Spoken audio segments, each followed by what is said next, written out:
Hey, what's going on, commanders and other people? If you don't play the game, you don't get the title of commander, unless you consider yourself one anyways. In which case, welcome, commander.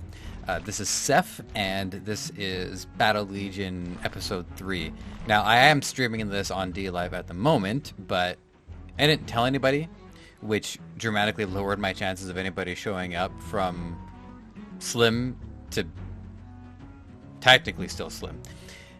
And today is the last day of the Age of Eternal Winter, which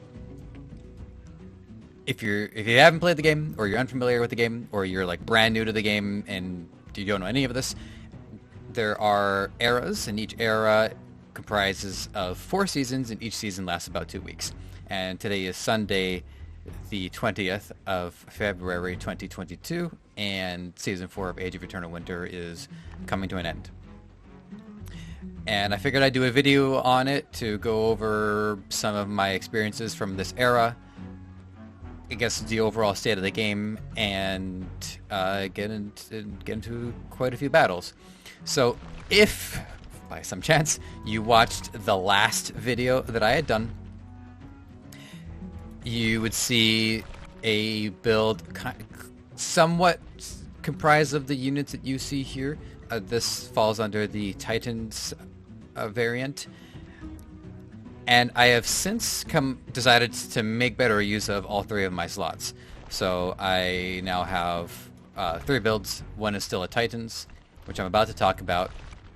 We have a pure defensive build, where I snare my Stormcaller behind the spires there and try to slow the enemy from coming in. And then we have one that basically doesn't fall into any archetypes. It has some, which I will say too is, it's not really talked about, but one build that does come up a lot is what I would call the base variant. So you have swarms, which are massive armies that will just delete you off the battlefield. You have stall and defensive and pocket builds, which huddle up in a corner and try to keep anything from getting close to it. And the only things that really beat it are armies that have enough points in flanking to pull it off consistently. Some people will have like 1 army point spent on like 1 flanking unit, and it won't be enough. You have righteous defender armies, which it's a very, very big army. So I feel like that's still a swarm. It's just, it doesn't gain its power until the latter half of the battle. So my point being is that this one doesn't really fall into any of the archetypes. This is a little bit of base, a little tiny bit of Titans, definitely no swarm in this. This is actually the result of me being somewhat meticulous and just trying to think of like what is the most balanced build that I can come up with that at least has a shot against all of the other ones. So we'll get into some of the intricacies of this one. What I wanted to mention about the Titans build before we start spilling blood is, between the last video that I made, which like 3 weeks ago, maybe 4 weeks ago, and now, there are some people in the Discord who are saying that the Titans meta is dead, or just having a Titans build altogether is dead. Now, because this game has a time factor when it comes to unlocking things and upgrading. As you can see, one of my chests is going to be unlocked in like 2 hours, 43 minutes from now.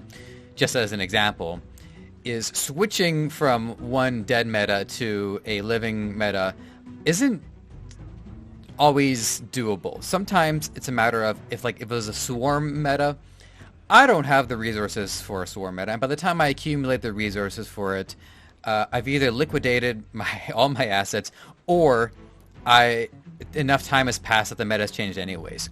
So this is something that I think both players and designers should watch out for.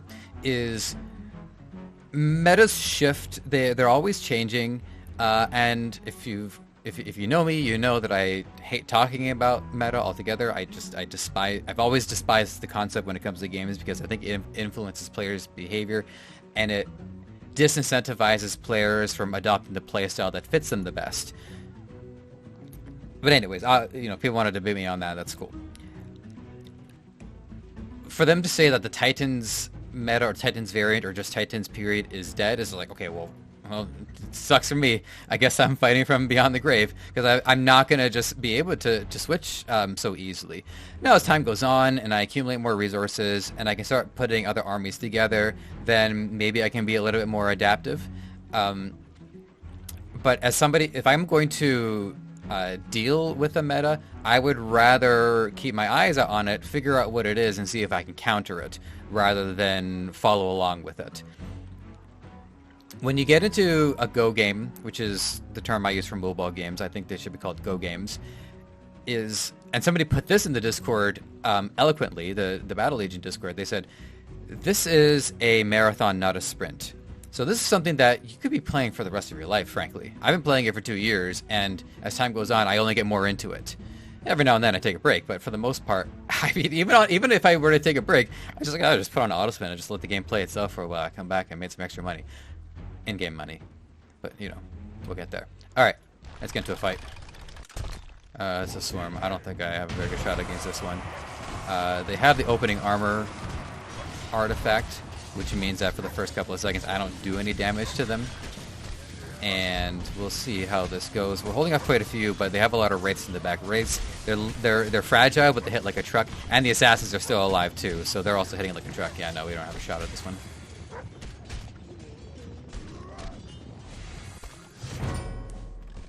Alright, that was a reasonably large swarm army. And surprisingly, out of my 3 armies, I thought having a more defensive build would stand up to them, but not so much. This has actually been the best one against the swarm so far, and I will show you a few things about it. So these are my Blinkenites. Those of you who know me know that I like to make up names for the units. They're actually called Arcane Blades, but I like calling them Blinkenites. And they use... So there's 3 levels of artifacts, common, rare, and mythic. And the mythics are the most decisive, I think, out of all of the artifacts, although that's actually really debatable. As opposed to, like, moderately debatable. They certainly can be, because, they are mythic. The one that I use for this build sets up a bunch of mind control beams to try to convert enemy units to my side of the battlefield for, it's only a few seconds, but that could be enough for everybody else in the enemy army to kill them dead, which can actually turn the tides depending on what unit I get. And the reason why this is, to my surprise, been the best army in holding off swarms is because my Blink Knights, their job is to jump into the enemy side of the battlefield right away and cause as much havoc as possible until they die. And in this particular era, one of the power stones that was unlocked, these power stones, they allow you to augment your augment your units to fit a more specific strategy that you have in mind. So the immunity one makes them invulnerable for 2 seconds. It goes up to 4 because I've unlocked 2 of them. And actually, I thought I had changed this. So I had them on damage, but they're not going to deal a lot of damage, so I'm just going to give them speed instead so they can jump into the fight damage faster. And what happens is, they jump in, and if I'm lucky, or I just happen to be in the right ranking at the time, I'll mind control a few of their enemies and give everybody else a chance to get into a better position. Alright, so let's... Yeah, so we've been seeing a lot of this particular army. As you can see, one of their living barks is going to get controlled by the mind control beam. But it's just not taking a lot of damage because there's a very particular interaction going on here. Oh, actually, no, they're killing him dead. The Reno, it's a new unit in this era. Alright, you might have noticed, by the way, that the game is slow. I do prefer to slow my games down when I'm commenting on them. So this, of course, is not a swarm army. I still have like a 40% chance of killing this army right now, if we can execute that. But now we have a Draining Spirit on our end, and that Draining Spirit is a huge, huge problem. And on top of that, this player's Mythic just dropped onto my base, and now the Draining Spirit is going to clear out the rest of my units, and it's over. I was waiting for a Draining Spirit to show up because I want to talk about the Draining Spirit. Because This unit has been a thorn in the side for a lot of players for a while now, including myself. And I mentioned it on the tail end of last video, a couple of things. So I'm going to go over it again. I was in kind of a rush. I had to address something. If you go back, you see the look on my face if you don't believe me. Right, so Draining Spirit. A unit that lingers in the spirit world, dealing damage to a friendly and enemy units. I don't know what's the point of talking fast if I'm not going to get it. A unit that lingers in a spirit world. I actually thought it was the spirit world. In a spirit world, dealing damage to friendly and enemy units within its range. Unit to damage, deals less damage to chaos units, and disappears instantly if no viable units are near it. So, this Angel of Death, as soon as it latches onto my units, I'm done for, because she was able to latch from one unit to the next and take everybody out. And a lot of people complain about this unit because this unit only costs 1 army point, and you have a total of 16. And even when I was using it earlier on, the power stone that I was using is Execute, so 30% health or less, you're dead instantaneously. Well, I don't use it right now, so I'm not gonna use the power stone on that. And for the most part, players are just calling. Excuse me, I'm sorry, I had a coffee.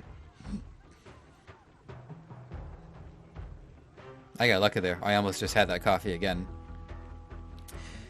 The reason why people have been complaining about Draining Spirit is because for 1 army point, she can win an entire game on her own, just by existing.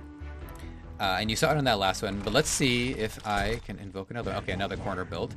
So when it comes to dealing with these corner builds, I give myself like, I don't know, like a 45% chance of stopping this army. It's gonna be my Arcane Archer, who can penetrate barriers. If she gets at a good angle and can take out that catapult, then we'll be okay. But there is a War Wagon which is being snared right now, and if that thing gets let loose, that can cause a problem depending on what units come out. If it's all like melee units, we'll be fine because we have our spires. Okay, I'm actually surprised to see it's on its way out. I wasn't paying close attention to that, and on its way. So it had a reconstruct, which means that there's now 2 sets of units coming out. It's programmed to only let in 1, but if you have the reconstruct rare artifact, sorry, getting used to talking fast, then you can get more reconstructs out of it. So that makes this unit very, very popular. Although, to be frank, I don't see it as much lately. It's sort of fallen into a reliable strategy for some people. We took it out, though, and now my Arcane Archer is at a pretty good angle and took down the catapult, which I will say, below par when it comes to how many reconstructs that thing was supposed to get. So let's detour for a second and talk about the reconstruct, because it's a fun one to talk about. When a friendly construct unit is destroyed, it has a 30% chance to be reconstructed back up with 48.75. Going on 50 if you level it up of its max health left, and mine's pretty low level. I haven't been working on it. Now, because this text is in white, it will that percentage chance will improve, I assume. I won't know for sure unless I ask somebody, and then involves asking people. Not really my strong suit. So, wait, it is. Actually, I was an interviewer for like 2 years. Why would I say that? So, that catapult, typically when I'm in that scenario, that catapult would blow up like 3 times before it's finally gone. And in sudden death, when it's down to my Archer Queen, which I don't know if I would have called her that if I didn't play Clash prior to this, but, you know, Parallel Joes, if you want to reach out, let me know. And so my Archer kills it once, it reconstructs, launches its ammunition, its projectile, its ball of death, hits my Archer. My Archer while the cannonball, catapult ball, death ball, working on that. While it's in the air, my Archer shoots it again. It blows up, it gets reconstructed. The death ball hits my Archer. Maybe it has block on, maybe she doesn't. And in the scenario that I was going for, she doesn't. But I do have block on, which does allow her to absorb an attack every 6 seconds, which is good When it's like one death ball, she gets sent flying, repositions, and is still in the fight. Not so good against somebody who's attacking like really fast. Even if it's low damage, the block only stops one attack, doesn't matter. It's like the reverse of that Lord of the Rings scenario when Legolas takes down an Oliphant. Whereas in this case, you are rewarded for being slapped in the face by an elephant, but if something very tiny stabs her in the back, it still only counts as one. So, yeah. Where was I going with that? I'm not sure. Let's get into another fight. Finally, we haven't had a swarmery. Okay, this is kind of a swarmy army. There's a lot of units here. So hopefully I can kind of show what I'm doing. So my Blink Knights are in there, and they are holding off all of the army while we deal with this war wagon. And ordered to arrive while the Grave Knights pop up, which is pretty smart. I've done that myself. So my Thorn Knights really need to hold these units off, which they will, because this is all condition damage. The freeze and the plague will mean that my Thorn Knights will not only reflect melee damage, but will actually be rewarded for taking damage, because my bulwark absorbs condition attacks and then restores health. That's simplifying it, but that's basically what's going on here. So everything looks okay, but I can never count out the enemy as long as there's a Cannoneer, especially while we have reload, because this Cannoneer has a Power Stone right now that allows it to bypass its cooldown and attack again immediately. And every time it has an attack, it has a chance to roll it again. So it's an exceedingly powerful Power Stone, which we're going to talk about as soon as this battle's over.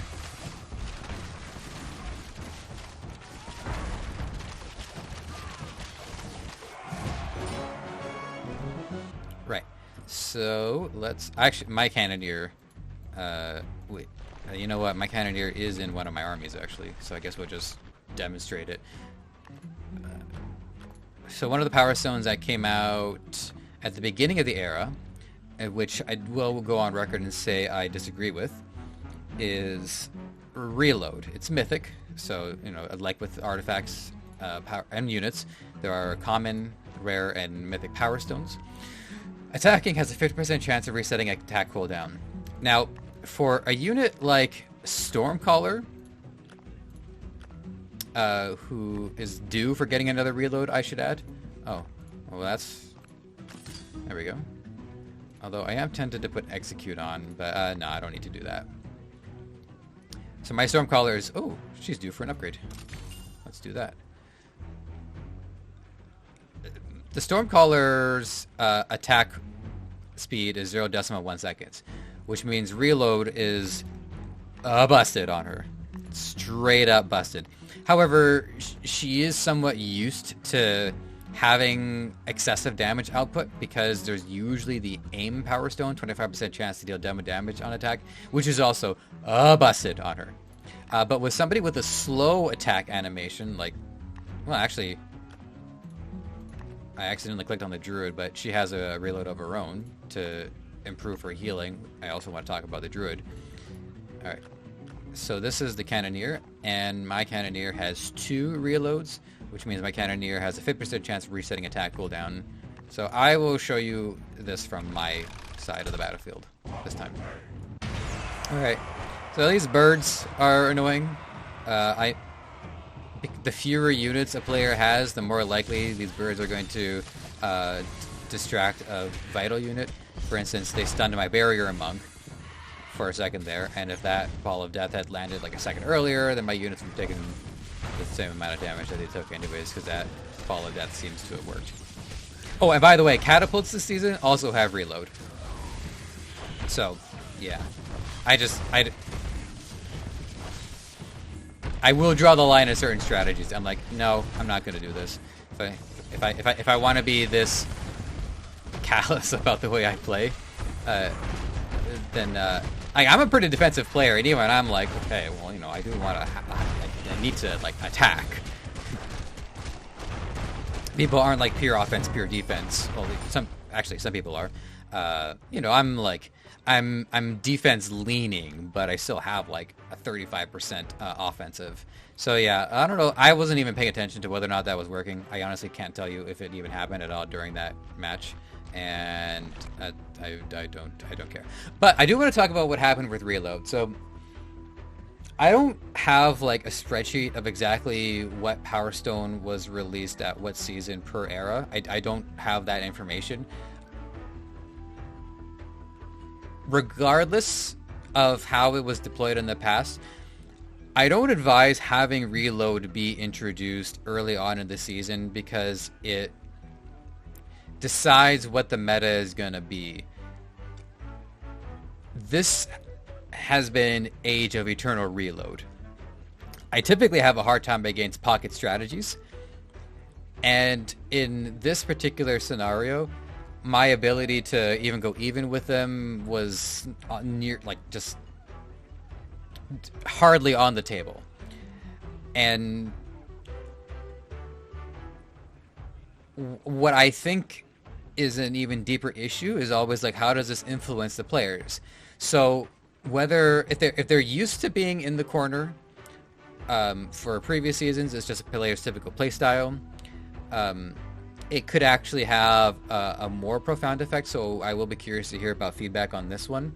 But now that all of the players, whether they've been at it for a while or they've only just tried using this strategy maybe for the first time this era, are so conditioned now to expect certain results from having a catapult with reload that when they go into the next era and reload isn't available, they're going to notice a pretty drastic difference in how well this build performs, and they may not want to continue using it, which affects me because if I put energy into trying to counter it, I have less chances now of that counter being of any use.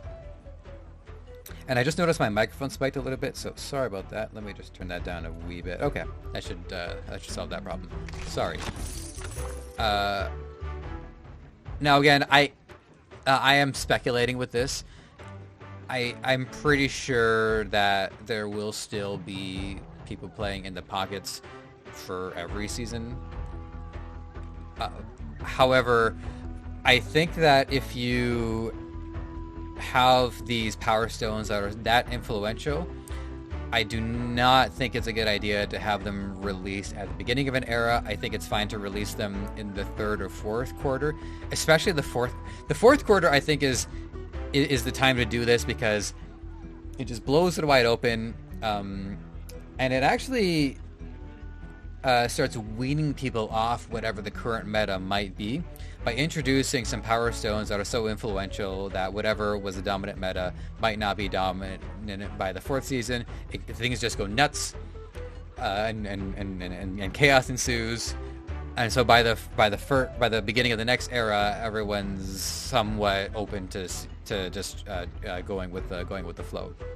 So I don't recommend influencing the meta early on.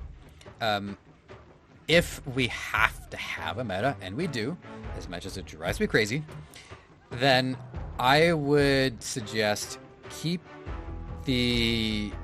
start with like the theme power stones, the power stones that very much tie into the motif. So, you know, it's the Fury of the Elements era, a lot of the elemental damage ones. They might not be pivotal, but they'll start to influence player behavior. So by like the second and third season, that's really when the meta should be at its most influential. So season 1 is about exploration. Season 2, optimization. Season 3 is battle royale. Season 4 is more of like a resolution season, where it just the meta stops having an influence and everyone just does whatever they want. Unload the powerful stones planned to be used in that time, and I would say just like throw in more of them into it and just let season 4 go nuts. All right, I don't think I've actually fought with this army yet today, so let's go for it. Another corner build. So we have 2 Draining Spirits on this Phoenix here, but I do have these Entangling Roots, which will slow it down. And it stops to attack anyways. Right, so there was something else that I wanted to say about the Draining Spirit, so I will have to remember to do that as soon as this battle is over. Cool. So here's kind of a fun interaction. This player's Endless March had stealth, which meant that it got pretty close to my unsuspecting archers. My Phoenix is back, but it doesn't have the Draining Spirit on it.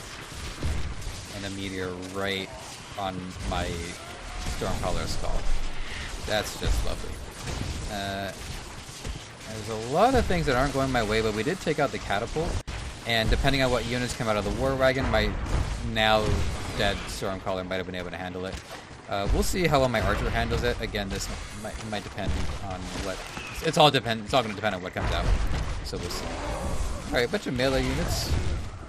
I do have my my standard, the Ancient Defender, which will give my units some extra range, and my Faceless Knights both that went out. So that was kind of a tricky battle, but we got it. So I'll take it.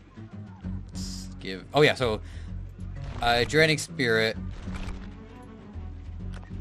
Draining Spirit is so lethal. Now, I understand why Draining Spirit needs to be in a powerful position, because the Chaos players, they don't have like the best frontliners. They have the most interesting frontliners. They have the Fire Knights, which do fire damage on attack. The Frost Knights are Order and Chaos, so they do count in this case. They do freezing damage on attack. They have the Risen Warriors, which I like to call Grave Knights, which are excellent, and they do raw melee damage, but they have to pop up on the enemy side of the battlefield, and we don't always know if that's going to be of any use. Sometimes it wins a game. Sometimes they end up having to sprint to even join the battle. The Wraiths, which I can't find a better name for. Not that I'm saying I did say that, but my names aren't better, just better to me. Anyways, they hit like a truck, but they're made of glass, basically. They're glass cannons, so, high risk, high reward. The Plague Bearers, which I like to call Sick Boys, they do plague damage on contact. Whereas the Order units, they have more ways to just deal raw attack damage. Shield Bearers are actually not bad. They hit okay. That's 830 damage. They have archers, although Chaos Faction now is Chaos Archers, although they are less reliable. The Hammer Throwers, which I like to call Smiths, are Order. They do raw melee damage. Blink Knights do raw melee damage. Righteous Defenders do raw melee damage, and as you can see, their attack power is low, but that's because every time a Righteous Defender dies, they gain attack speed, so they become like a swarm at the end of a battle as opposed to the beginning. These are construct units, so they can't help you in the Chaos Faction. The Icebreaker is a Chaos unit, however the Icebreaker is a utility unit that will instantaneously has a chance of killing frozen units instantaneously. So this unit has to be part of a plan. You don't just throw this unit into an army and pray. And then we get into the rares, and at that point there's Chaos units in here. The Faceless Knights, though their utility damage, they stun, which is their main purpose. But I have them as my executioners as well, because they have decent range, and so they're good for taking out the Untamed Beasts, the Eternal Champions, especially Eternal Champions, because the Eternal Champions, they're mythic Order unit. They do raw melee damage, and the less health they have, the more powerful they are. So once they're below 30%, that's when they're really activated, and that's when we kill them instantly with my executioners. So that's an interaction that I find favorable. So the Chaos Army, going back to the Draining Spirit, again, is struggles to do raw melee damage. Now, why would I even be concerned about this? Why don't I just use Order units in my army? Well, it depends on what artifacts a player is committed to. So if it's a Chaos army, there's at least like a 50% chance that they're going to use Dark Soul the Devourer. After 220 of your units have died, a Devourer is summoned to your aid. It's a big honking creature. I think we saw one. I think it's law of averages. Maybe we did, maybe we didn't. I would make a note to like say that I saw one when we see one next. Right. So you need Chaos units. No, sorry. That was wrong. You need your units to die. Now you could have, and I do believe that this amount does lower as it levels up. But you need 220 units on your side of the battlefield to die, and it's very hard to just pure make that. You would have to make that out of the Warhounds, I will just put them on the battlefield. Okay, see 1, 2, 3, 4, 5, 6, 7, 8, 9, 10, 11, 12, 13, 14, 15. So yeah, you'll be able to add up the numbers going this route, but it makes it a lot harder. What unit did I remove? Oh yeah, the Chaos Archers. I am tempted to just put the Hammer Throwers in there instead, but going back to the artifacts. Right, so in order to have enough deaths on your side of the battlefield, you may want to use Skull of the Necrolord, which is a rare artifact, so it won't overlap with the mythic. Whenever your Chaos unit dies or kills an enemy unit, there's a 25% chance of summoning a new skeleton without consuming the corpse. Right, so you basically have to use this one in conjunction with a unit that raises the dead, like the Necromancer or the Death Knight. Most players prefer the Death Knight for this scenario, and I don't blame them. I've always loved Necromancers. I used to play the Necromancer in Diablo 2. It was like, and I just love the Necromancer as an archetype. So I would love to make an army that focuses on the Necromancer, but that's I would have to remove my Titans build. And for me to remove my Titans build, I would just have to make sure that the problems my Titans build can solve are covered by my other two. And if I'm being honest, I think they kind of are. So I would be open to try making a Chaos army just for the fun of it. And you might enjoy the thought process. So we'll do that. But I haven't even fully made my point about the Draining Spirit yet, because I'm just going through the thought process. And this, by the way, this is where metas are helpful, because the thought process is already done for players and they've come to conclusions. That's why I think a healthy meta is a meta where the conclusions the player base comes to are the conclusions that a player would have come to on their own anyways. I think that's what makes a meta healthy. Oh, and by the way, another order unit that does raw melee damage. The Draining Spirit is the best way for a Chaos army to effectively do raw melee damage. She just plain hurts, which makes her exceptionally pivotal to a Chaos army.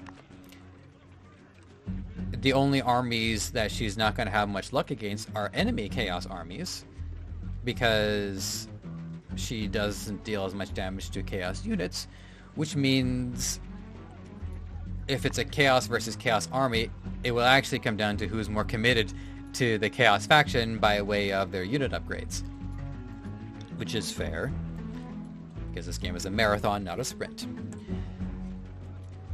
So one thing that I never get this word right, exasperated. Not only am I bad at saying that word, but there's just something about that word where the consequences of getting it wrong seem to be worse than other words. But anyways, one of the things that made the situation worse is this new common artifact that the size of all area of effect abilities is increased by 20%. The damage of all area of effect attacks is increased by 41%, which means that the Draining Spirit, you know what, I can show you really quick. I thought I'd be doing more battles, by the way, but there's so much to talk about. So this is the Draining Spirit. It's a little hard to see. I guess I could have maybe been on a clearer map. That's her. Now my great hammer is not leveled up. I haven't been using it, but see, it gets lower when it's taken away. So for players who have committed to the hammer, this unit can cover an enormous part of the battlefield. So the question is, for the players who are asking for a nerf, I think the problem with nerfing is that it doesn't address the underlying issue. I can understand doing a bandage nerf if something is absurdly overpowered and players and the designers need to put some restraints on that unit until the unit's purpose is figured out.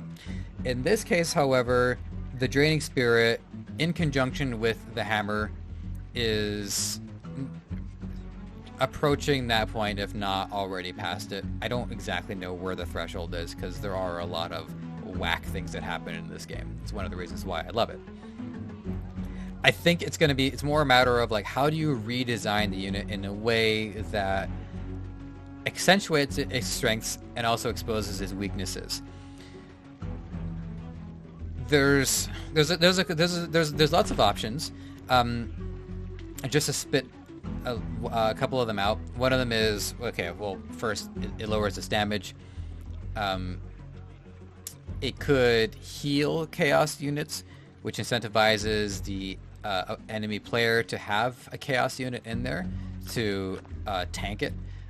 There is the living bark, which is a pretty good counter for it, and actually a pretty good ally to it, because the living bark restores health off melee damage. So you did see a battle earlier where we were dealing with this. And that is something, by the way, that I do think is smart on the hands of the designers, is if you constantly try to balance the game based off patches and nerfs, buffs and nerfs, and in patches, that can burn people pretty badly because there is money involved. However, if you're putting out new units, which they have been for the last few eras, that can be a more indirect way of balancing a unit balancing an enemy unit by having a new unit that is specifically or coincidentally able to deal with it. So I don't know if like they decided that the living bark would be a way to deal with the draining spirit. It's nice that it is. So that is something to think about. The number one thing, I'll spell out a couple of other draining spirit ones. One of them would be it can only kill a certain amount of units before it disappears. So the bigger the enemy army, I mean, it's still going to kill quite a few units, like if it kills like 30 units. So that wipes out at least a few dog groups. So chaos armies would be able to absorb it, but still suffer a pretty heavy blow. And 30 might even be too low. It can go higher. I'm always afraid of like suggesting ideas because players hear the variable like 30 units and think, well, that's too low or that's too high. That's not the point. The point is, we're just talking about the premise here, and we can discuss the variables later. So because otherwise in these large armies, the larger the army, the more this 1 point into the draining spirit will be the deciding factor in the battle. So that's been a couple of ideas so far, but the thing that I would do to balance out the draining spirit is that every time it gets a kill, it gets a little bit smaller, the aura, which means that it has a harder time latching itself to more and more units until eventually it has just enough aura to latch onto a single soldier, a single shield bearer.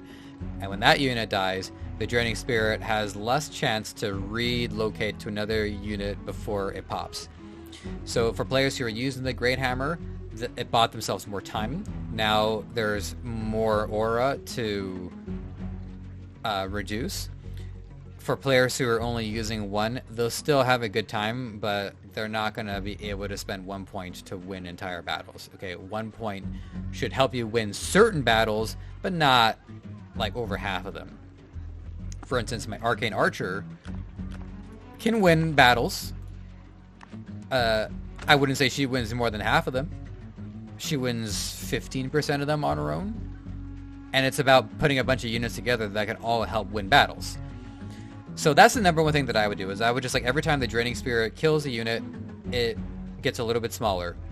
And if we want to be more creative and more interesting about it, if the draining spirit kills an allied unit, she gains a little bit again. So that ties into the whole chaos dark archetype. I don't know if anybody here is familiar with Magic the Gathering, but there are 5 playstyles in that associated by color. And dark, the black play. So that's why I think it's, these days, like there's white, red, green, blue, black. In the interest of avoiding having things taken out of context, it is better to say light over dark. I'm on DLive. It's not like... I genuinely think it's better to just say light and dark anyways. I just think it's better. It makes more sense. White, blue, black, green, red. Better off being light, dark, fire, water, earth, whatever. So, in Magic the Gathering, the Dark players are incentivized to sacrifice their own well-being to gain power later. So the Draining Spirit gaining insights for killing an allied unit would tie into that. Okay, let's get into a fight. These ones are weird. Sometimes I just like win and I'm not really sure. But if this one beats me, at least it'll give you a chance to see how the Righteous Defender armies, they start off weak, but they turn into a swarm at the end of the game. So the more basically I have to win this game as soon as possible. And now that they're in my territory, that I have a better chance. If my units can hold the line, that helps too. My hopes are slipping away. Okay, now they're gone. You know what unit would help me win that? Draining Spirit. So it looks like I'm gonna mind control one of their Thorn Knights, which will keep them busy for a little bit. Fortunately, sometimes you get an extra eye when a mind control unit dies. I did not, but that's okay. So I gotta have a stun in my army, otherwise I cannot defeat the. Well, actually, I can defeat the Monster Hunter to reflect damage, but I don't want to use that. This Celestial Spear is making my life irritating because the Celestial Spear does high damage to my otherwise beefy melee units. And then there's 3 reloads on my catapult. So this is going to be on my archer to win. And it would be nice if she can get a lucky shot or 2. She died, okay.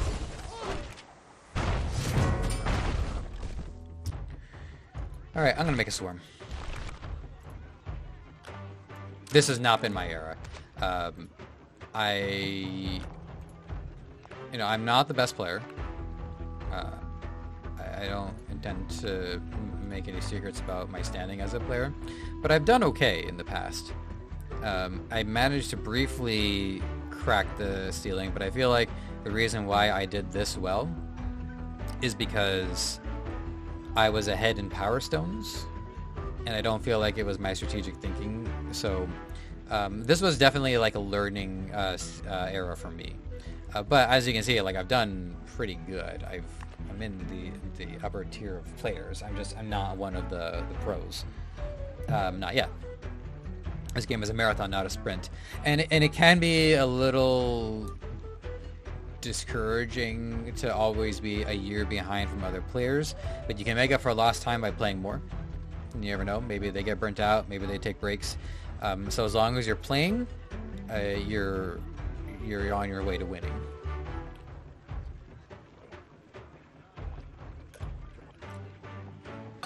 And this is why, as a lifelong gamer who also wants to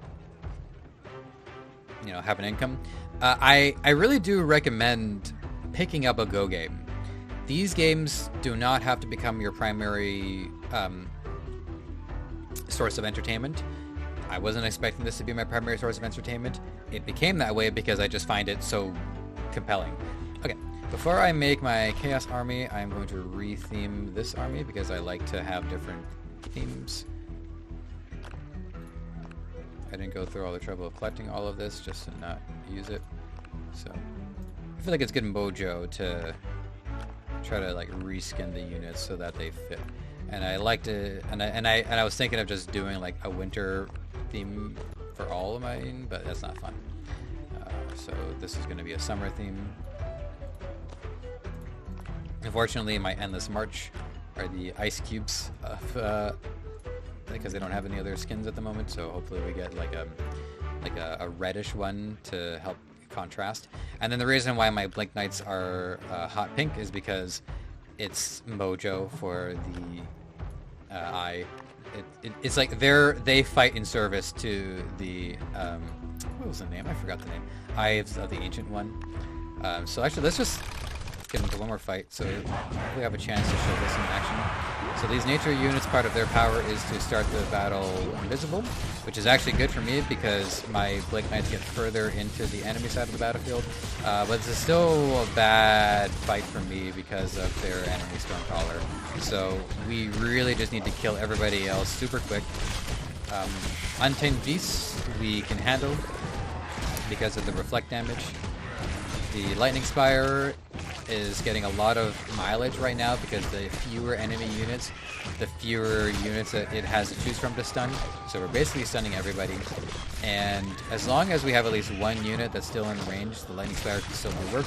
I did make sure that my Lightning Spire has both reach power stones just to try to increase its range as much as possible, so that it, because I just don't think it, I don't even know if reload works on it, honestly, because it has its own randomized cooldown anyways. I think the randomized cooldown overrides the other one. Probably not. It's probably good. Alright, everybody's taken care of. Last order of business is still in. Alright, I just wanted you to see my Blake Knights in action, and since it's on the way, I'm just going to do a defensive build. So 2 Draining Spirits being accompanied by Sick Boys who have the immunity power stone. That's why they're not taking any damage. But once they're in my area, they're going to get hurt real bad. And I have to say, I did not think we were going to prevent those Draining Spirits from latching on. If they did arrive, my Thorn Knights would be able to observe it for a while, but I don't have any healers, and they don't have any condition damage, so my Thorn Knights wouldn't have any damage to heal off of, and those Draining Spirits would have killed me. So, if I'm in this player's situation, they didn't really do anything wrong. I don't know what speed he had. So yeah, I don't know. Like a Draining Spirit at the bottom and at the top, and then gamble on middle, rather than start middle, then you're kind of gambling on top and bottom. I hate to say things like that, because if I was the #1 player, I would feel better about it, but I don't know. I am trying to help. Okay, so that was cool. I got a win on that. Alright, so I'm going to try setting up a Swarm army, and again, this, as a player, this is the army that I have the weakest time constructing, partially because of the Power Stones that I've committed to. Partially because as a player, Swarms are the most aggressive, and again, I'm a balanced defensive leaning player, so, but I'm going to try anyways. So I'm going to need that, and I could use that, but there's a reason why I don't want to. Alright, and this one is going to be winter themed. Winter of Death! Yeah, it's going to have to be Winter of Death. It's just got to be. Sometimes the builds are made for themselves. Now, I could use the Death Knight. One of the objectives is to make sure that someone is doing something with the corpses on the ground, and for that we're going to use the Necromancer. And again, this is just like player preference. Like I said, I've always loved the Necromancer archetype. It's one of my favorite play styles, and so sometimes a player is just compelled to do something. I know that the Necromancer isn't a strong unit right now, but in tier lists and in metas, there is always a balancing factor. The more popular a strategy, the more popular a meta tactic is, the more likely it can be countered because of player knowledge. The lower something is on the tier list, the weaker it is, but the harder it is to counter due to a lack of knowledge. So the only way to have like a truly bad army is to go out of your way to set up a bad army, or to be too selfish as a player and wants too much of what you want to do and not respect the rules and really the social contract of the game too, because meta in a lot of ways is a social contract. It is about players somewhat influencing play style, and I speak to my experience from the Smash community. If you look at Emperor Lemon's video about Hungry Box, one of the strongest players in Melee history had a highly defensive play style, boosted the character that he played up in the tier list, and it's objectively true that that character would not have been considered so strong if not for that player. Coincidentally, the player found something strong about the unit. But anyways, The meta is a lot of it is based off objective analysis and data, but how that data is applied, I think, is the social contract side of it. So which is to say, if you absolutely positively want to be number one in this game and you'll do anything it takes to be number one in this game, why did you pick this game? You should really play poker, Fortnite, something that pays a lot of money. I'm playing this game because I love it, and I'm much more satisfied trying to find my best strategies as a player. And if I'm lucky, they're popular in the meta, but frankly, I consider that to be an unlucky thing. Okay, so my Flame Knights, you know what?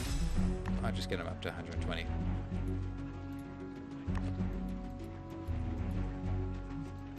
Let's see, Chaos Units.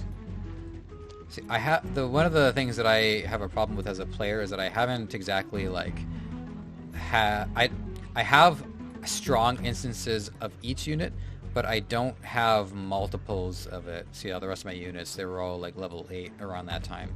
So that has been a bit of a struggle for me. So I'm focused on a more diverse army than maybe I would like. So I'm going to stick a Draining Spirit at the beginning there, because you better believe I'm going to use one. Frost Knights are a Chaos unit, so I'll use that. I don't want to spend the 2 points for one single, well, I guess, warm body, but perhaps it's not exactly a warm body. So I would rather actually just have the Endless March. And the struggle for me is that I'm going to have to fill out my army with stronger units, which is going to involve using some order units. So we'll make do. And this is actually one of the things that I like about this game and games like it, is it's about resourceful thinking. All right, we'll just drop my Blink Knights into it because they are just generally pretty strong, but I will color them green, so at least they're a little bit more in line with the aesthetic. No point using Righteous Defenders because you need to have as many of them on the battlefield as possible, but I will summon some birds. I want to use a Druid because I think having the Druid in a team is usually a good thing. She's not as strong as she can be, and we're going to talk about the Druid before we're done today. And, I actually haven't checked to see if anybody happens to be in chat. No, alright, no one's in chat. That's all well and good. Chaos Archers, I can stand to have a pair of that, and then I'll get a group of Smiths involved. Like Blacksmith. Do I want to use the Imp skin for this? Nah, I like the Frosty. At least it goes better with the cold. There's probably going to be some flanking, so I will sacrifice my Rangers for it. I would rather the flankers, if it's assassins taking these bad boys out, then that's too bad, but I do need to protect my Necromancer. One of the ways I did that is actually to have my Necromancer begin the game in stealth, and then that way the Necromancer will not take any damage until he can start summoning extra skeletons. So the purpose is we're going to try to summon a Devourer and try to overwhelm with a high degree of units, and we're also going to try to take out some catapults. I really desperately need this was a mistake, having 4 of them, all of them around 90, 80, 80, rather than have another one that's at least in the 100 range to unlock the 3rd power slot. So I desperately need new shards for my Grave Knights, but at least I have one strong unit of it so far. So it's a matter of am I going to see more catapults in the top corner or in the bottom corner? It's hard to say, but my gut is telling me put them in the bottom. So let's see how that goes. And again, I still have a chance of taking out the catapults at top, but kind of a low chance. But that's okay. They're still attackers. Now, my Skull of the Necrolord is crazy low.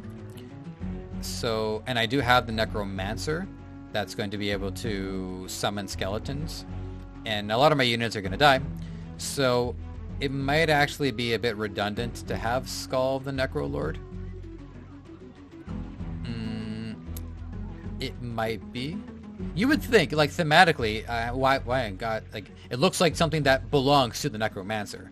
However, my Ring of Unity is level 3 right now, and is due for an Ascension. So, and I have units representing all of the factions right now. So even though thematically, as well as structurally, the Skull of the Necrolord is better right now, this is where resourcefulness is a thing. I've been committed to Ring of Unity for a while, and it's fully optimized because we do have units from every faction, including Construct. So, and Nature. I have the birds. I didn't put in any dogs, nor do I really want to. Alright, well, this isn't going to go well, but if I needs to counter corner builds, I think this is the best shot that I have.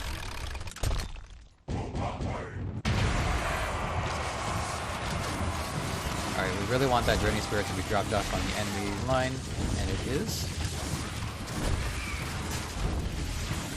Yeah, no. Well, it's okay. This build wasn't going to win this battle, but that's not the job. It's okay.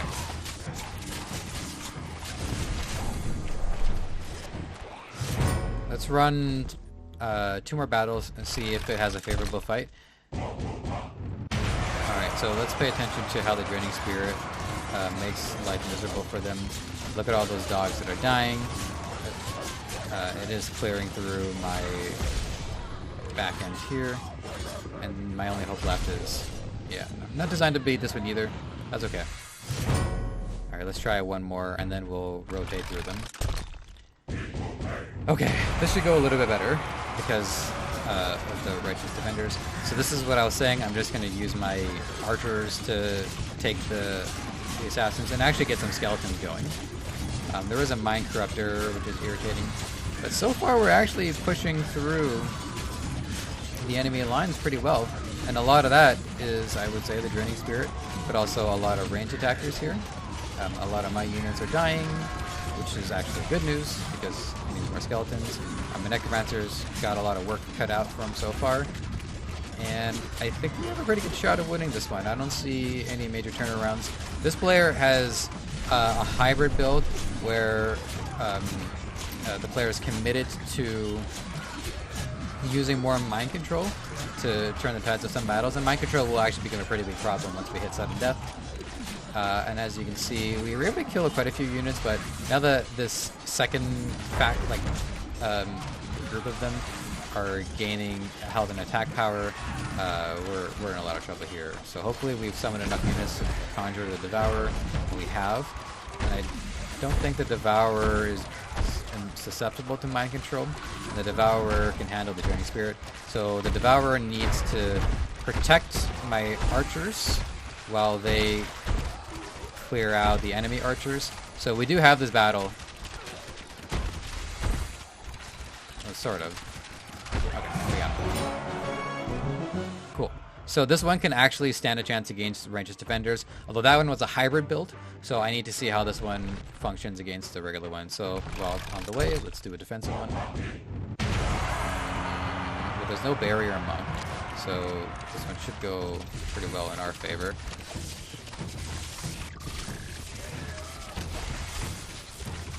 One thing that's exceptionally satisfying is that with the Stormcaller and the Lightning Spire, it looks like the Stormcaller is just a total beefcake of a caster. My Stormcaller actually hasn't even gone in range yet because I do snare my Stormcaller behind the tower, because I want to make sure that my Stormcaller is supposed to be on defense here and will not attack unless the enemy is in range. And Frank, hey, when did that happen? I switched to the Bulwark. I don't even remember doing that. No wonder. I was like, that's okay. Now would be a good time to review. Do I want to use my fragments on that? I think for now I'm going to save my fragments until I figure out like what are going to be the 3 strategies I bounce between. I do want to work on this one, and at least my units are all like, you know, reasonably powerful. So I think this one has utility. Alright, so I did win that battle. Let's head on over to my main. Look at the size of that Draining Spirit. With my Blink Knights getting into the enemy territory, we took out their Soul Pillar, which is good news, but they've got a lot of flankers, which is bad news for me. My Thorn Knights are far enough out that they will hold the line here, and then it's just a matter of can my back line... Oh, look at... Oh man, just look at how close that Draining Spirit is to taking out my towers. Okay, yeah, there it goes.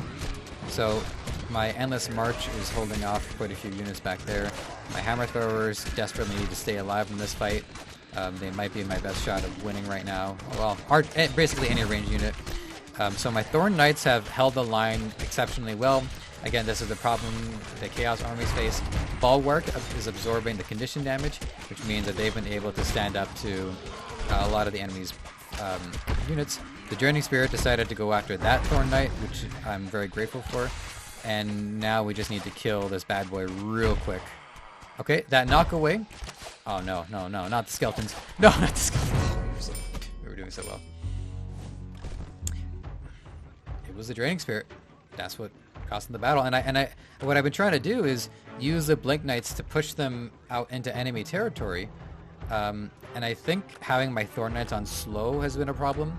I think I'm better off speeding them up, so that way they're more likely to be further on the enemy side.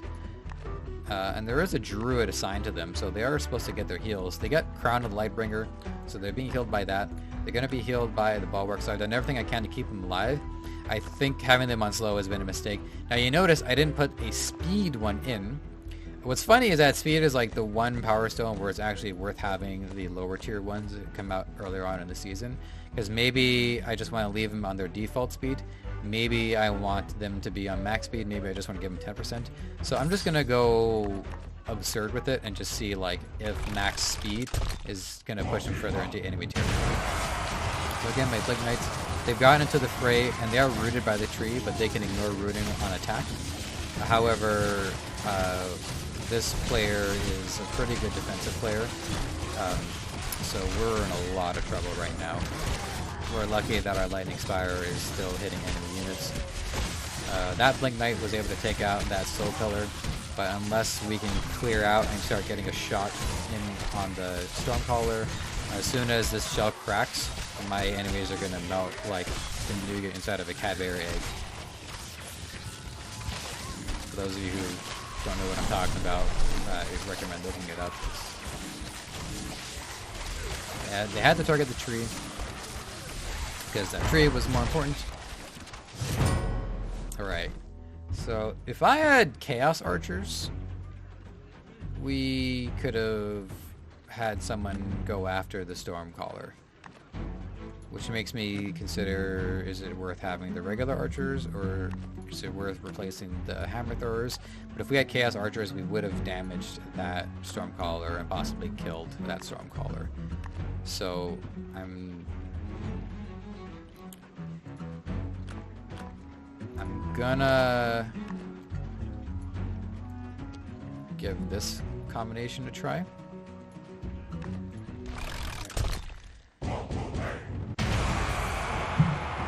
Ah, damn. I'm sorry, I hit the microphone. I'm trying to watch out for that.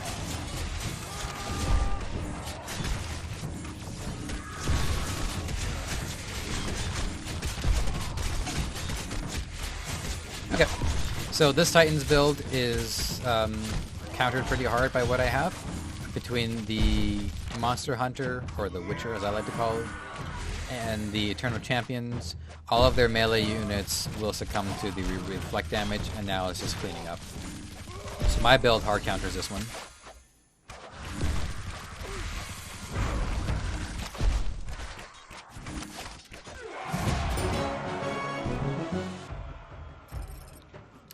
What I'm about to say, I think I might convert into a smaller video. In fact, I'm probably going to make like a specific video just for it.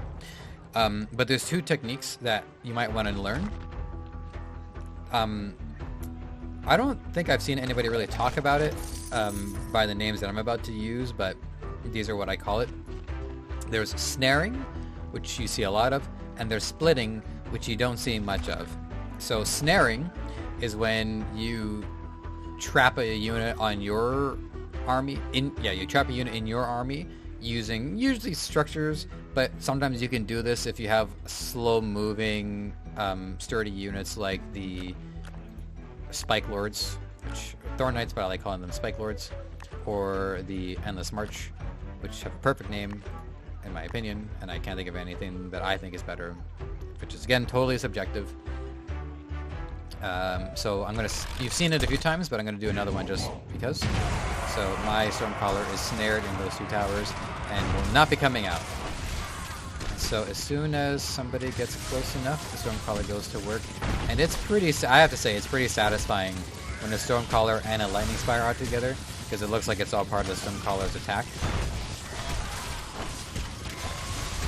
And we're holding out the Righteous Defenders pretty well. So if we can.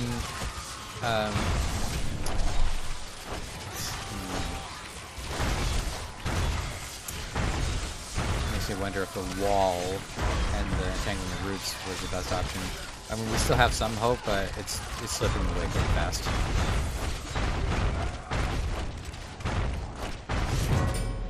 Interesting. So you could say that my Stormcaller not being in the fight right away is what cost me there.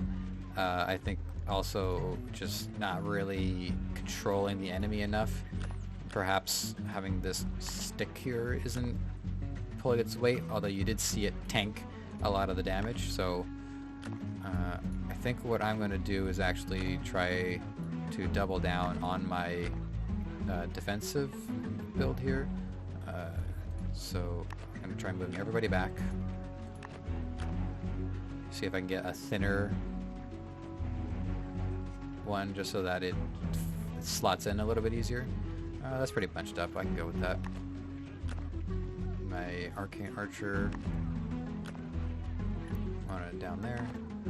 My Stormcaller, gonna move back. The Barrier Monk is assigned to the Stormcaller. You assign units. Not every unit can be assigned, but some units will attach themselves to another unit. And so you assign them, quote unquote, by making sure that they do not confirmably, a word I think I just made up. There's just no way that this unit is going to assign itself to anybody else based on its positioning. And then we're going to move the Lightning Spire and my Laser Tower, which is called the Crystal Spire, even though it's using the Skull one right now. You know, I tried to get the mechanical one, but they had like a limited time left on it. And I kept trying to get the chest and I never got it. That's the spire that I would be using for this build, but I couldn't get it, and I was trying to get it because it was all luck. So, but at least it's behind, so maybe I can get away with like, how would that look? You know, that's actually not too bad. Let's see. And then this stick here.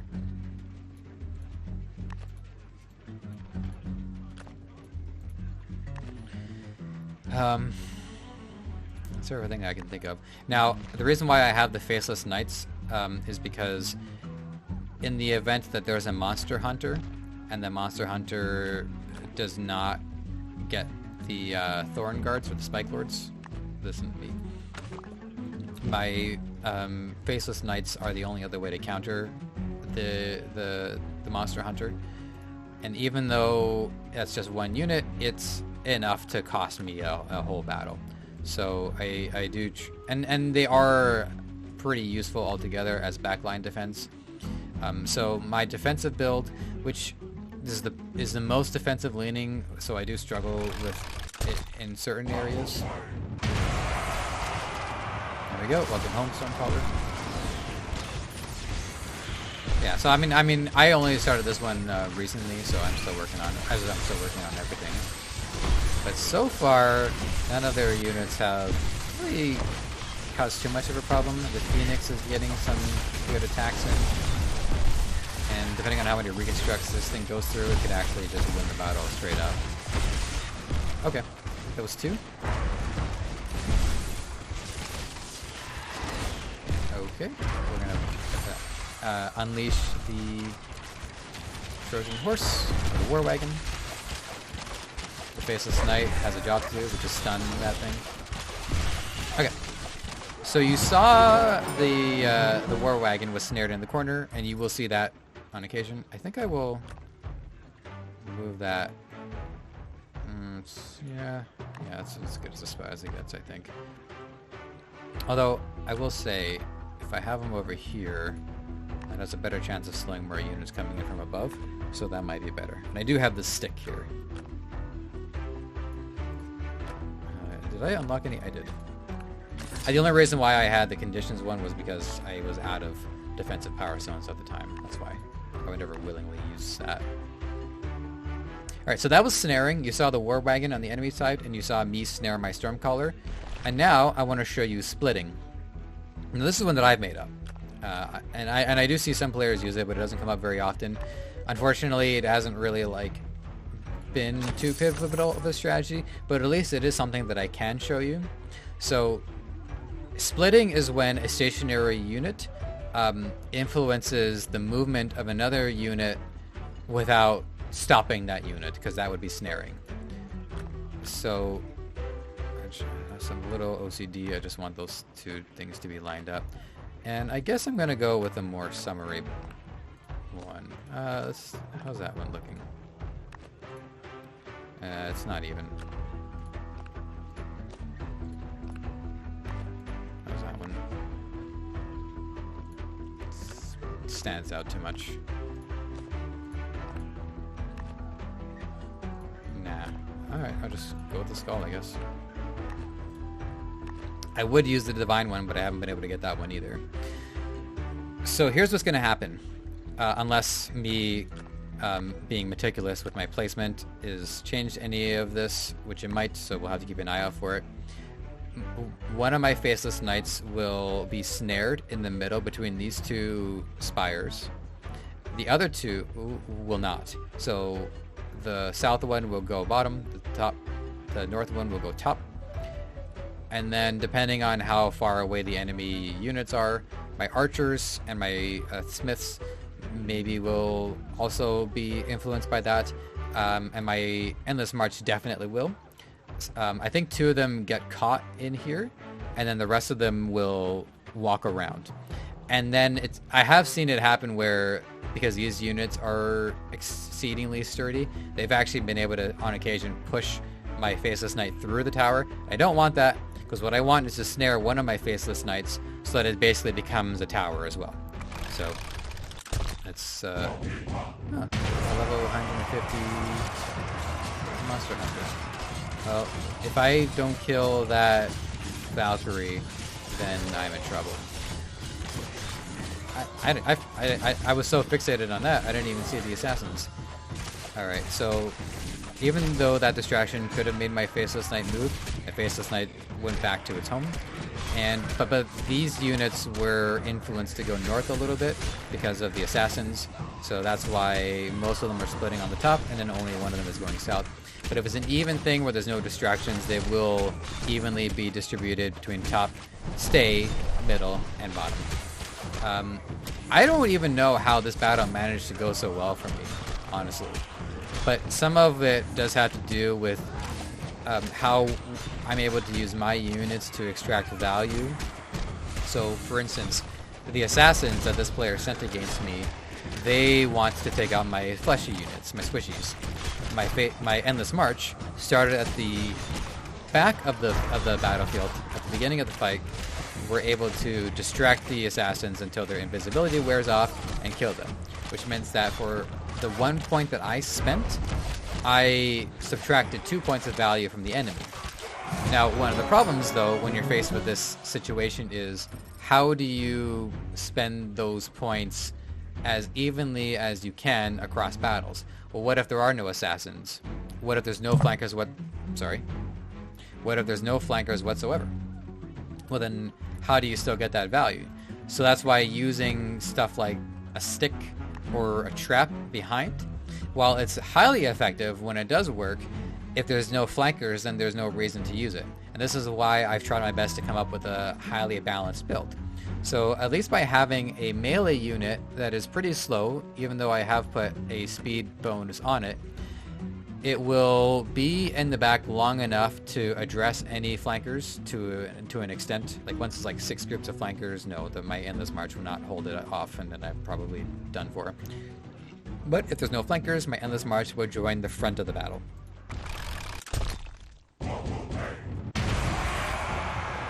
Alright, Alright, well, I didn't have any luck with my mind control beams, but what am I gonna do? My Chaos Archers are a little worrying just because of the way they're always like moving a little bit forward, but at least the units that I want to take damage are taking damage.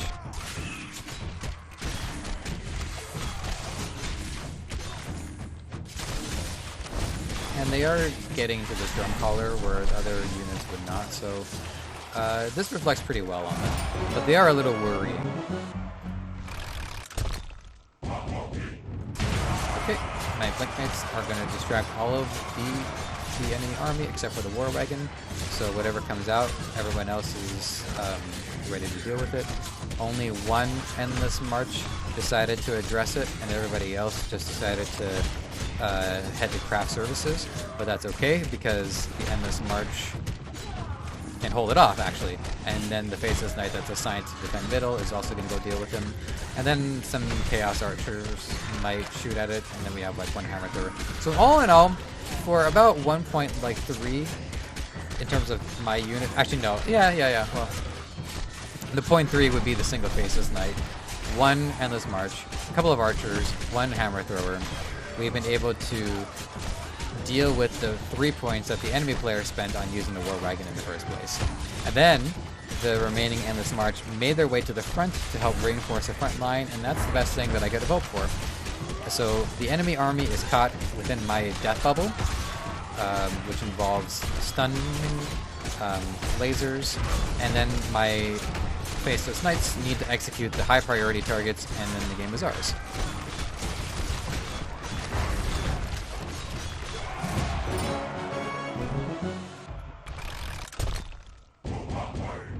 Okay, so we have another Draining Spirit Living Bark, but my Mind Control Beam will take one of theirs.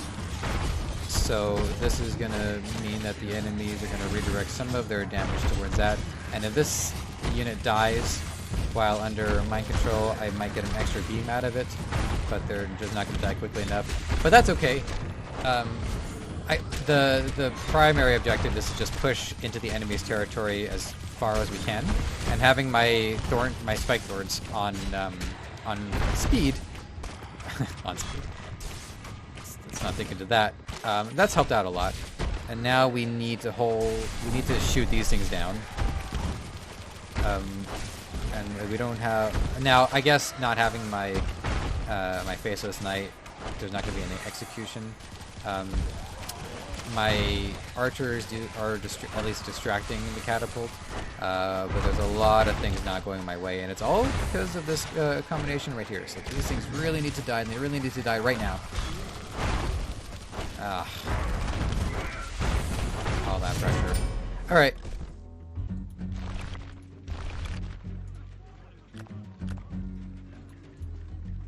Let's try countering a catapult with this. It's not going to be a catapult, but it's still a defensive build.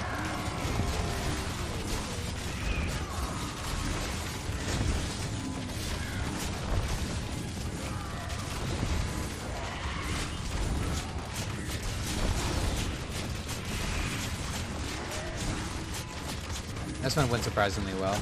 I'm not trying to underestimate my army. I am underestimating my army. Difference between, you know, intent and things looking a certain way.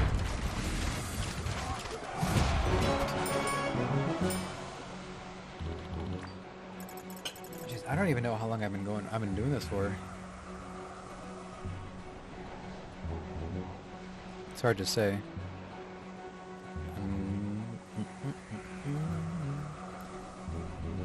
An hour and 26 minutes. Wow, I thought I was only going to do an hour. Alright, let's see if we can punish a catapult player, and then I am going to let it go for now, because I got things to procrastinate on today. Alright, so not nearly enough damage coming out of my the understudies compared to the main units. We pushed them back into the enemy territory, so at least we got that going for us. And there was a lot of like output damage from my archers, but unfortunately they are just not gonna be able to take this, I don't think. healing.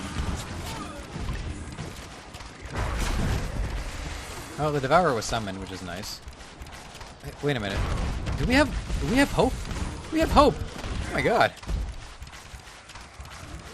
I'm not used to having a Draining Spirit in my army, so there it is!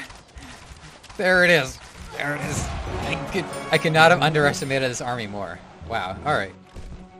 I thought we were dead for sure. I thought we were dead for sure. I could have hit the surrender button, that's how sure I was. But alright. So, alright, can we get that catapult? Come on, come on, come on. No, good attempt. But as you can see, players who commit to this strategy, they're expecting flankers, so they do protect themselves pretty well. And my Necromancer died at some point, so...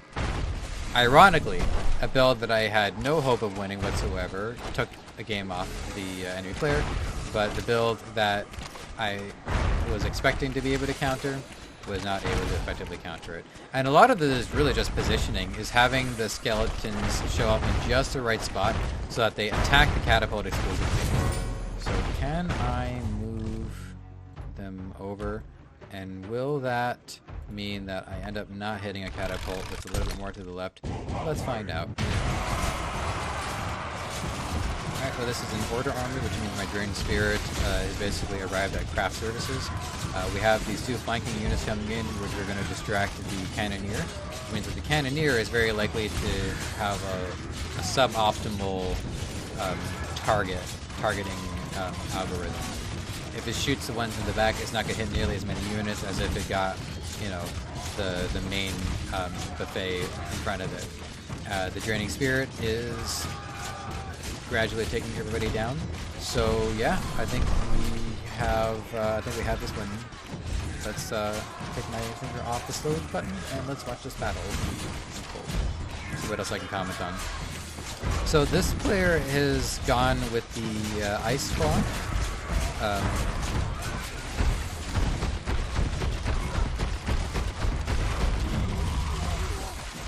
Oh, this is so close. We just need to... That was close. Okay, so with the Frost Wizard that the enemy player had, that was enough to justify using the Frost Claw.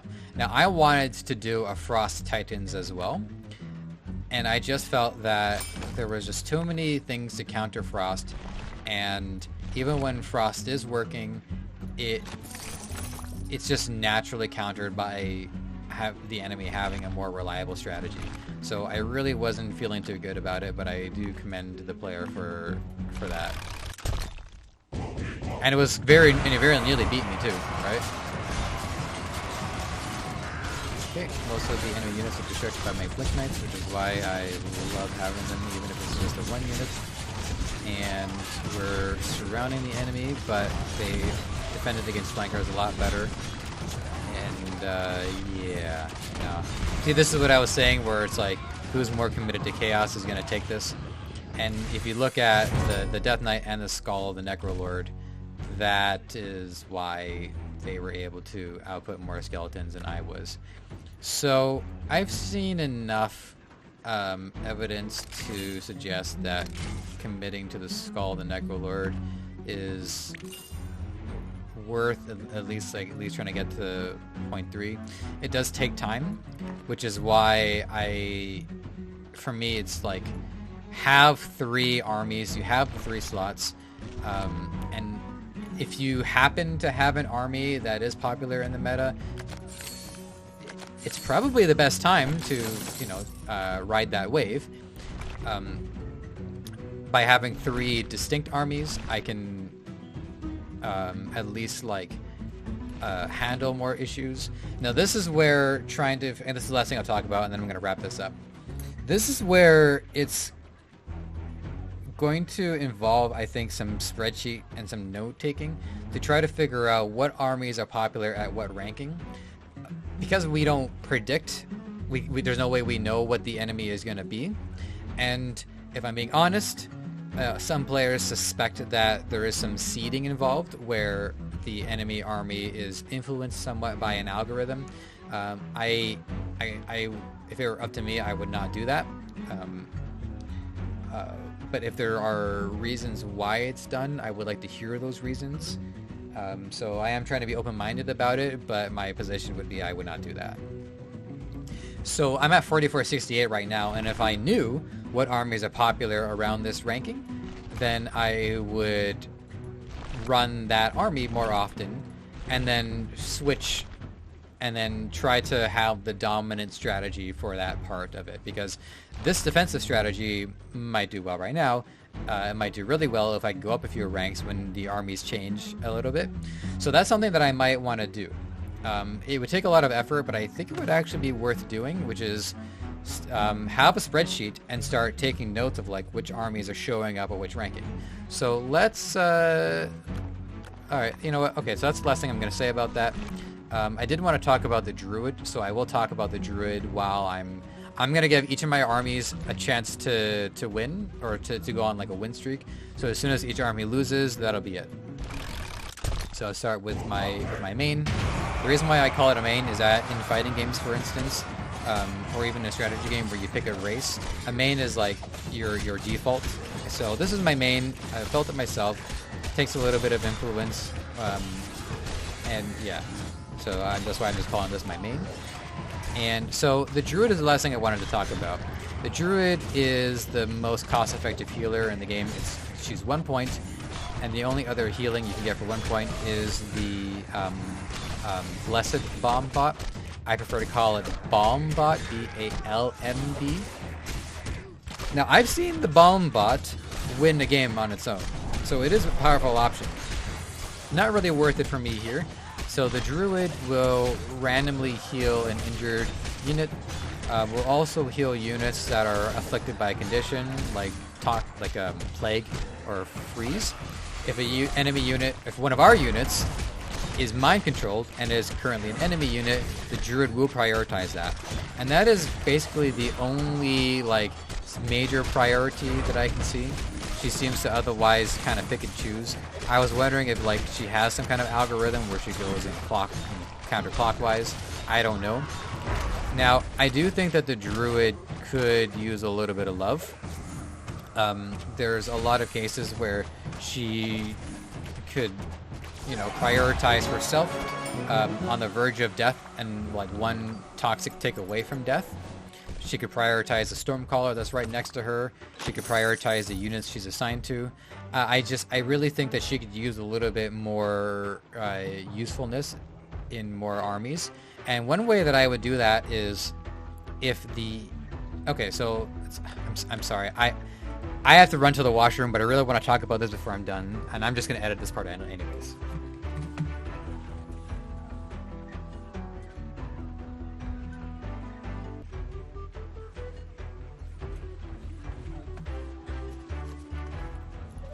I just realized I could have put this on auto battle. However, while I was using the washroom, it gave me a chance to actually think about what I wanted to say. So it's working out pretty well for me so far. So the Druid. Now this is where I have this backwards belief that it's like the opposite of Occam's razor, where the most logical answer is actually not the most logical answer because the world is crazy. However, the Druid has a value of 4,962, which I assume is the amount of health she restores. I'm pretty sure that's what it is, but I am the product of government education, and so I am used to things not making sense, or not being reality, even though they make perfect sense. Now, what the Druid does is the Druid will pick out a target that is injured or is conditioned and will relieve them of their condition while restoring health, and also give them a bonus to attack speed, attack potency, and damage resistance, which you can tell who received the blessing because they will be slightly enlarged. And the fewer units that the player has, the better the Druid performs, because the Druid has fewer units to have to deal with. So for me, there are some key units that if she heals, it would mean a lot. The Arcane Archer, the Faceless Knights. Funny, during one era, you could actually turn constructs into flesh, and so they can actually receive healing bonuses, so that was nice. The Drummer, who makes these things into unstoppable walls of reflect damage. Of course, healing the Thorn Knights. See, I can't commit to calling them Spike Lords, even though that's what I like calling them. Jeez, I have probably hit my mic a bunch, huh? Anyways, so with these bad boys, and also too with the sensitivity. Oh man, I'm probably gonna have to get one of those hanging arms, I guess. Anyways, so with the Spike Lords, when they are healed, that's actually more DPS for me, because that means they are going to be able to reflect more damage before they perish. So, and then I don't think I've ever seen the Druid actually successfully heal a Blink Knight, because their job is to, you know, cause chaos and die on the enemy side of the battlefield. And so the problem with the Druid is that oftentimes she will not heal a target that could really benefit from it, instead opting to top up an archer who took a glancing blow from the tail end of a catapult shot death ball. There were like 6 ideas, and I didn't write any of them down, so only 2 of them survived. But one of them was, instead of a single target heal, she has an AoE heal where she will heal in a small ring around her. She still is assigned to a unit, but she will maybe reassign herself to different units depending on who needs to be healed, so she zips around a lot more. This would actually make her more vulnerable, but allow her to heal more units. I don't think that's that good of an idea, but I just thought I'd put it out into the ether anyways. The idea that I think would make the Druid much more consistent while keeping all of her weaknesses in check is if she guarantees this heal value no matter what. Now, how would she be able to do that? So there would be a limitation to this, of course, which I will follow up with. But let's say she heals Spike Lord, and the Spike Lord is only missing about 2,000 health, and so she tops up the Spike Lord, meaning that there is now another, well, this is 49,602, so let's just say, yeah, 2962 healing power that goes nowhere and does nothing because the Spike Lord did not need the extra healing. Now, you might think, if you've played other games with healer archetypes, you might think over-healing them would be my suggestion, and that's actually a valid idea, but that's not the one that I'm pitching. What I'm suggesting is that the heal has its own chain effect, and then what that would do is that would allow the residual.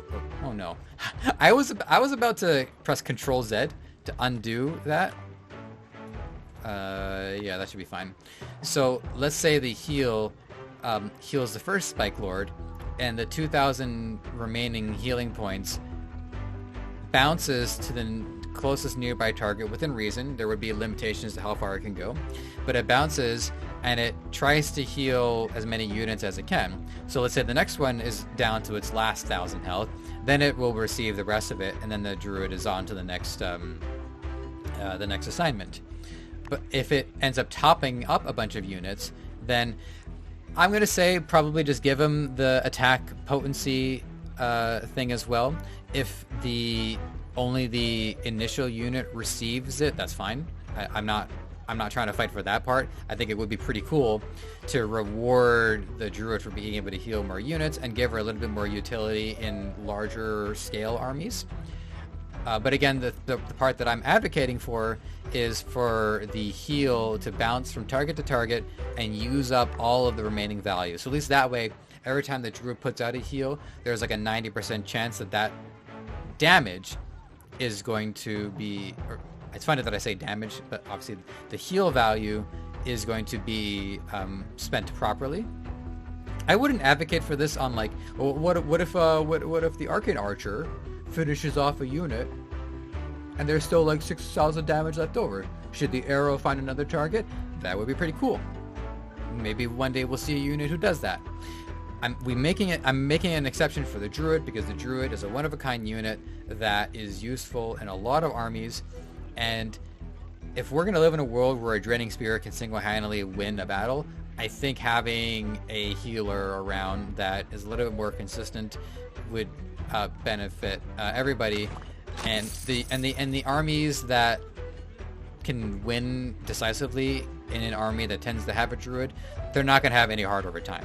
The principles will still be in check. This is just about making sure that when the druid is useful, she's useful. Okay, so we haven't lost on this one yet, but there's a lot of flankers. So this one could actually be the one that beats us.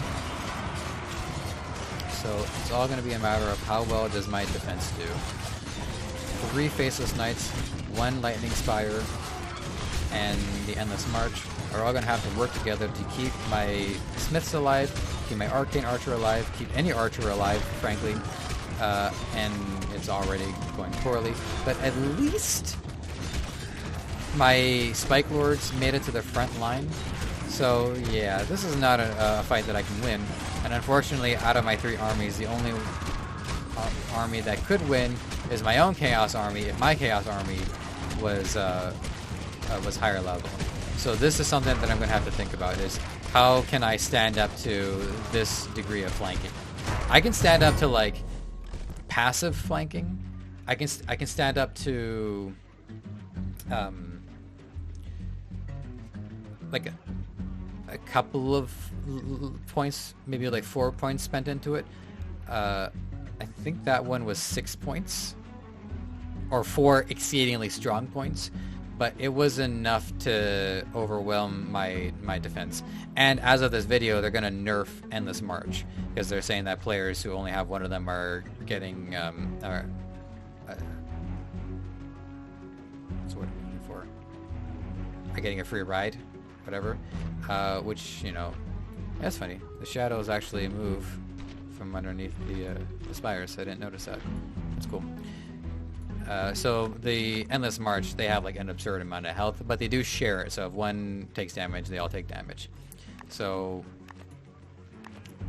I think I'm still going to end up using the Endless March for 2 reasons. One of them is that they have force resistance, which means that they'll be able to stop like cannonballs and charging units like the War Wagon. And also, I actually predicted this. I don't know if my chat is going to go far back enough. Oh yeah, so I suspect they're balanced so that they'll still work while underleveled, and then nerfed once the average players have caught up in levels. I said that 2 weeks ago.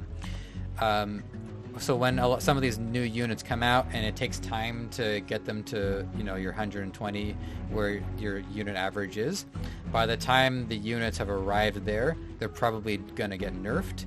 And it does seem a little bit like misdirection, so I do want to at least address it, and I'm open to hearing feedback on it. But when these new units come out, making them more powerful to start and then nerfing them as the player catch up is actually kind of a reasonable plan. It just makes sure that players can see the strength of it early on, and then make sure that they're comfortable with it long term. So this is actually twice now. I used the Lightning Spire, and when it first came out, it would get the Berserk bonus from sudden death, which meant it shut down entire armies. And I was trying to get back to that using the Reload Power Stone, but I only just got it to 3 slots, and at that point I didn't even have Reload Power Stones on hand, so that one was kind of a disaster. But that one was nerfed. So I'm 2 for 2. I picked up the Lightning Spire from Festival of Veils, it got nerfed. I picked up the Endless March from Age of Eternal Winter, it's getting nerfed. And in the next era, I'm probably going to recruit the Storm Guards. I don't know if I'm going to replace the Chaos Archers or the Hammer Throwers, but I'm probably going to use them in my build. So I predict that they will also experience a nerf. They'll be really strong out of the gate so that they can be more useful sooner, and then they're going to get nerfed. So I lost that one. So let's see what I can do with my base build. Okay, so I'm counting on my Arcane Archer to get a decent angle. Alright, we really want these little dudes to drop dead. Alright. The reconstruct didn't use up too much time there. Reno had one reconstruct but was pretty vulnerable.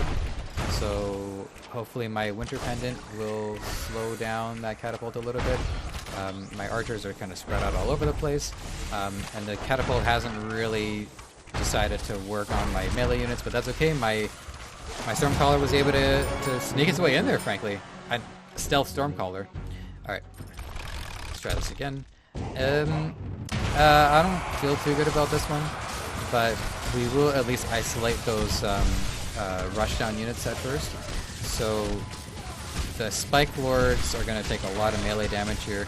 The stick actually did hold the line for a little bit. There's a healing bomb, so that's upsetting.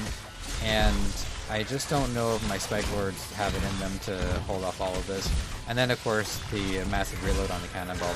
So this is where my defensive build falls off. The Faceless Knights are trying to valiantly hold on here. Yeah. No, not going on. So this is something that I need to think about, and of course I can take feedback. So it didn't seem impossible that I would be able to hold off that army. I think I'm a little reluctant to strengthen my Spike Lords. I usually have them with the Battle Drummer, just so that way their defense is that much, they're just that much more resilient. And there's no other melee unit, so it's not helping anybody else. So maybe I should double down on putting up more sticks to hold them off. Maybe I should have them a little bit closer. I'm not really sure. I mean, my my Standard of the Ancient Defender got the fight started sooner, but it didn't do much. So I just don't know how I would stop that one. But at least I feel like the Chaos Army would have an okay shot at it. So let's wrap up today with the army that has so far exceeded my expectations. Okay, well, they have a shot at taking down the Celestial Spear in theory, but in practice the Celestial Spear was pretty tanky because of the, I guess, the Paladin's aura. So the Chaos Archers have put some pressure on the Stormcaller there, but they're going to, yeah, this army is just not going to take these guys out. Maybe if they're running on like full power, maybe, but like this unit didn't even scratch that Celestial Spear. It should have been able to deal a lot more damage, and I think in order for me to do that, I have to get it to level 100, so it has 2 attack ones, and maybe focus on swiftness, so it minimizes the time it's traveling to the enemy that it wants to kill. Other than that, everyone had a good attempt, but I'm going to do one more encore spin on my core, my main. 2 assassins! Oh man. Well, at least I expect a lot of my archers to be chumps, and they all have block on them, so at least they're gonna, like, you know, yeah, we had some losses there, but they took like maybe like 0.6 out of the 2 points I spent on them. If they took on the Arcane Archer, that would have been a lot worse. Now, the bad news is my Spike Lords are hurt. Probably because they had to tank one of those Untamed Beasts. Now, I will say, I've seen nature players use the Balm, B-A-L-M bot.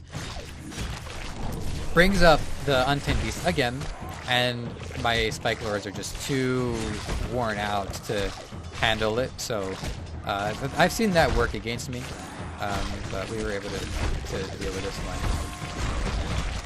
2 assassins! I was technically, it's like 4 assassins. Or maybe it was even more than that. I'd have to check the replay. But 4 points worth 2 groups of assassins. Okay. That's just clearing that up. In case anybody is feeling spiteful. Not that there's not like 12 things you can call me out on, but anyways. Okay, so against a Storm army like this unit has some hope. Just because if the Spike Lords are far enough out that they will distract the rest of these. The dogs don't deal that much damage. The Wraiths hit like a truck. the healing bomb, the bomb bot is what basically won this battle. The Endless March didn't get into the center. So that wasn't like... That was bad, but that wasn't that bad. You can definitely see how this is supposed to work if they just absorb as much damage as they possibly can. The Crystal Spire, I mean, I have 2 reloads on it. There's not much else I can do to get it to hurt. The Lightning Spire, or Barrier Monk. Well, the Barrier Monk had no use there because I don't think there was any archers. And that's one of the things that I do think about with this build, is that the Barrier Monk... I was supposed to wrap this up 20 minutes ago. You can tell I like this game. The Barrier Monk has no use if the enemy has no ranged attackers. And there are several ranged attackers that will still ignore or even override the Barrier Monk. So if the Barrier Monk could perhaps provide some kind of bonus to units, like a health bonus or an armor bonus, just so that it provides some utility. I can understand why they wouldn't do that, because this would...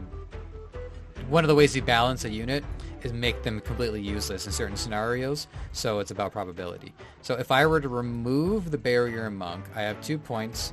The Living Bark is not a bad investment instead. It'll help deal with the Draining Spirits. A Cannoneer could be good, but honestly there's so many enemy armies that make me glad that I had the Barrier Monk. It's a matter of like, do I win against those armies? I do have to figure out what armies this one is countering well and which ones it's struggling against, and try to accentuate more to that, because now I do have 2 other setups. Okay, so we're still on the Encore for this, and then we are done. We are done. I sure would love it if that mind control unit took the Stormcaller, but we did get the Cannoneer, and that's pretty good. And the Stormcaller is going to still be a pretty big problem. And with the Paladin and the Poison Beam coming out, there's a lot of things that are not going in my favor. So hopefully we can clear through these. If the Chaos Archer decides to work on the Stormcaller, that would be great. But there are so many units to pick from, I don't blame them. To my shock and awe, the Faceless Knight was able to reach the Stormcaller, so that won us the game. Or at least got us damn close. Yeah, it won us, but you see how there was like 8 of them, and they almost overran my remaining units there. So I got a little overconfident there. I don't know the frick. So we got the Paladin this time, and it's not gonna die, but it would have been nice if it did. As you can see, because this army is low damage... Oh, this is the Frost Player again. Because this army is a little bit lower in damage, my Blink Knight is alive there. And look, one Blink Knight was able to distract all those units, so that ain't bad. The best is when it distracts like one of the more valuable units and keeps the VIPs away from the core of the base. So you see that Cannoneer is just going to lunch on my units. 1, 2, 3, 4, 5. Is that 5? And my Spike Lords are able to withstand it, but that hurts. And my structures have been froze out, and the freeze is pretty consistent on this player. So there's a lot of things that are not going well for me, but we still have most of our archers. And so my win condition on this, by the way, is the 3 points that I spend on archers. So Arcane Archer, Chaos Archers, and Hammer Throwers, that is my win condition. It is 3 points, right? You spend 3 points on a Mythic. A Mythic can be a win condition. The 3 points I spend on those units are my win condition. So I have to have, like, what is the best combination of ranged attackers, and we'll see how the Storm Guards do. It could be, well, I mean, the Arcane Archer is non-negotiable, because she just closes out certain matches that nobody else can close out. So it could be 2 groups of Storm Guards. It could be the Hammer Throwers, the Smiths. Maybe I haven't given them enough credit. This Phylactery build, by the way, is just dope. I have no problem with seeing players use Phylactery. I was trying to use it on a Titans build. It's pretty dope. These units will actually die if they don't win the game fast enough, but it looks like they got it. So The only hope left is for my Spike Lords to absorb enough plague damage to just wait. If they can actually just like resist the archers long enough, then we actually will win this one. I don't remember how far it goes before the phylactery will kill all of the remaining units. So the crown did top us off there, so we have that going for us.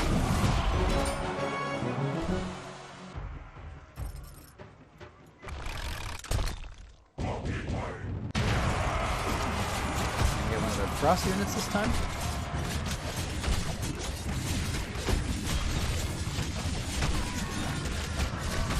The nice thing about mind control against my units is that my Blink Knights are totally, you know, acolytes of the Church of Mind Control.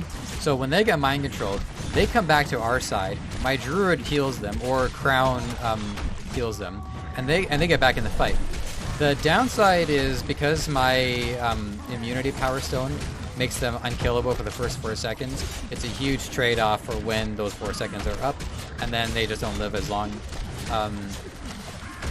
That's why my favorite era is the Shadow of the Void era, because that's when the defensive power stones are so absurd that my Blink Knight can just stay alive forever.